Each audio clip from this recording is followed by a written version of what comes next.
Quando crianças, pensávamos que Platão fosse um gênio, mas crescemos e entendemos que as coisas não são bem assim.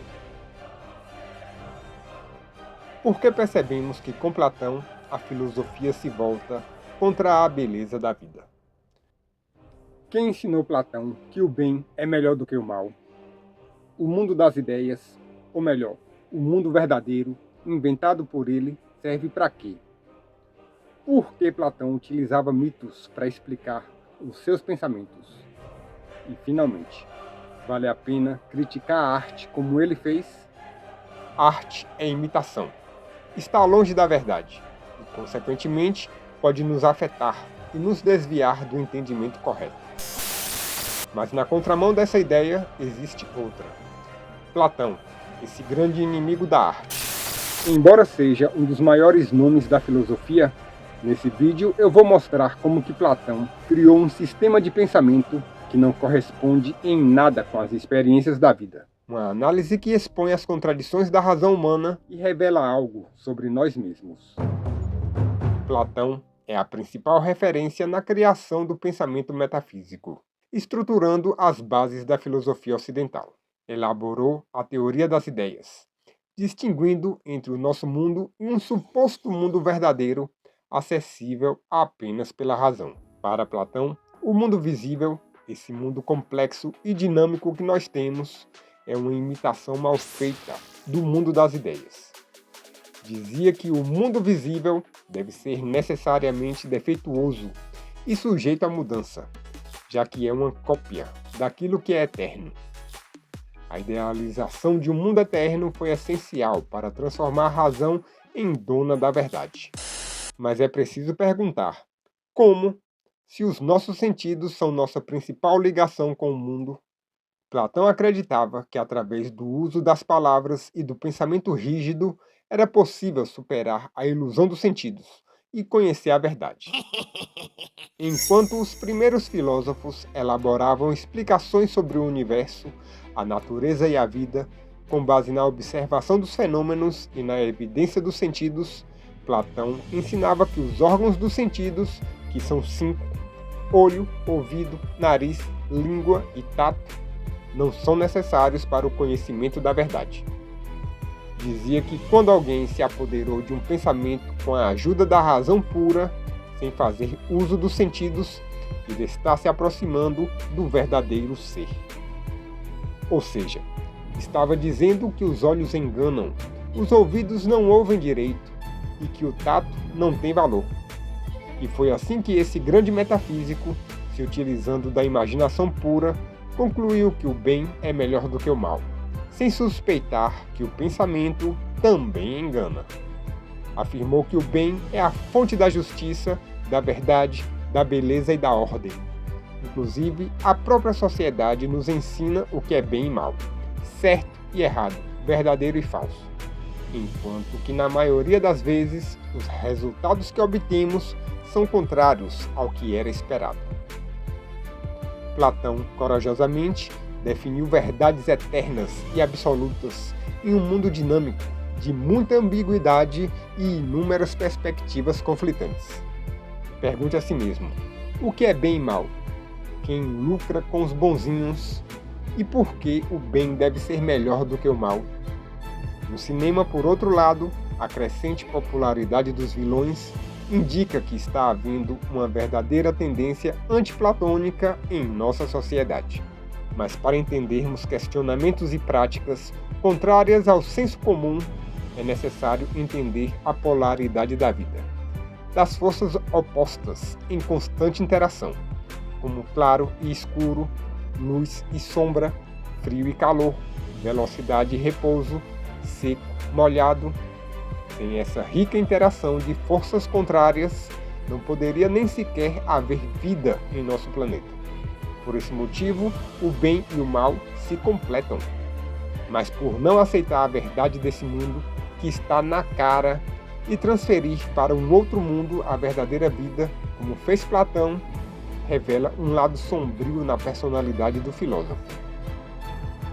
Seria algum trauma de infância? Alguma terrível decepção? Ou seria, quem sabe, A voz de Sócrates, o seu mestre. Aliás, o problema de Sócrates foi discutido no vídeo anterior. Mas voltando aos primeiros tempos, Heráclito, um dos primeiros filósofos, via a luta entre os opostos como necessária para o equilíbrio e a harmonia do universo, e estava muito além da compreensão dualista de certo e errado, bem e mal. Mas mesmo com toda a sabedoria dos primeiros tempos, o surgimento de Sócrates na filosofia fez com que as conquistas dos antigos pesquisadores fossem substituídas pela preocupação com as coisas eternas. Mas vocês entendem isso? Compreendem realmente a inversão do olhar e todo o horror provocado por esse olhar que se volta ao contrário? Às vezes, a verdade pode ser amarga. Mas é preciso dizer que não há nada de científico em Platão. Embora tenha sido um grande sábio e intelectual no mundo antigo, tudo o que ele escreveu foram diálogos, mitos e argumentos que levam a um mundo que existia apenas na imaginação dele.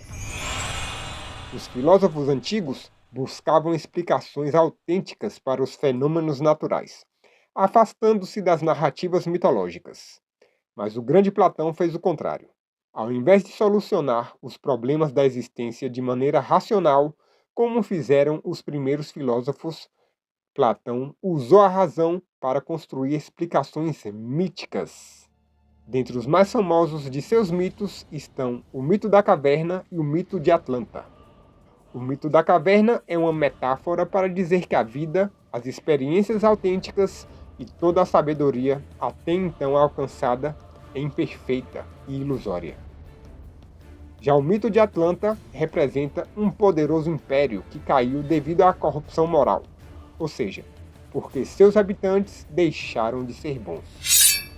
Na verdade, Platão criava mitos para transmitir suas ideias de forma acessível aos menos cultos. Esses mitos funcionavam como ferramentas pedagógicas para ilustrar conceitos impossíveis de serem captados pela razão. Além disso, os mitos permitiam explorar questões sobre a realidade, a moralidade e a existência, de maneira mais acessível e superficial, como nunca houve na Grécia Antiga. Em um mundo repleto de intelectuais, os mitos platônicos, por serem simples e fáceis, capturavam a atenção dos iniciantes, facilitando a propagação da nova mentalidade, que foi inaugurada, imagine por quem? Ninguém menos do que Sócrates. Agora que vimos quão contraditória pode ser a mente humana, capaz de usar a razão contra a própria razão, resta mostrar a perspectiva de Platão sobre a arte.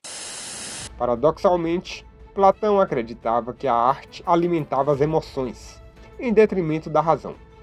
Via os poetas e dramaturgos como manipuladores, que desencadeavam paixões irracionais nas pessoas, afastando-as da busca pela verdade e virtude.